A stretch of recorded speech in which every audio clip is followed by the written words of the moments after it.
Tax law on January 1st will allow anyone, regardless of income, to have a Roth IRA or to convert their traditional IRA to a Roth. Roth IRAs are popular because you don't have to pay taxes on the money you withdraw at retirement.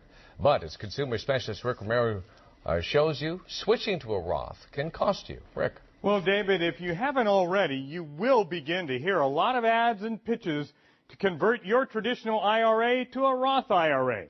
Now, don't rush to make the change. For some people, it can be a good thing.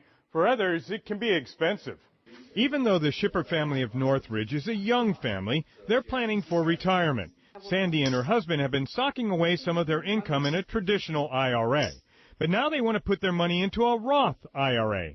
It sounds good because you don't get taxed on it. Financial planner Brian Gilder says Roth IRAs are very tempting because at retirement you can draw money from your Roth tax-free. However, to have a Roth, your adjusted gross income has to be $100,000 or less.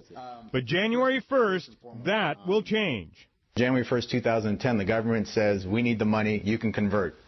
So you can convert regardless of your adjusted gross income. But just like anything involving the government and taxes, there is no free lunch. The problem is that many people do not realize you have to pay income taxes.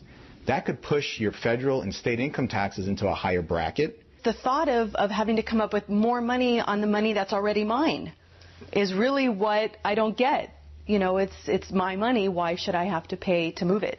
You see, once you take money out of your traditional IRA, the IRS considers it income, and so you must pay taxes on it. Also, the switch can cause you to lose some of your personal and itemized deductions, triggering additional taxes. Your tax credits could be reduced or lost altogether. Eligibility for college financial aid could be taken away. You might wind up paying that dreaded alternative minimum tax, and then you have to ask yourself the question, how am I going to be able to pay these taxes? It's all confusing to me. So here are a couple of reasons a Roth conversion makes sense. If you are in a low tax bracket, if you had a bad business year, if you want to increase your family's inheritance, and the IRS does say you can spread the taxes over a 2-year period. It really mostly depends on how much I have to pay on it, where I'm going to come up with the money. Well, if you have plenty of time before you retire, it makes more sense because you have time to make up for that lost tax money that you have to pay now. But just remember, you don't have to make a decision on this right away, so talk to your tax accountant first. Ellen and David, I know it's confusing, but that's why you want to take the time. All right, Rick, thank you very much.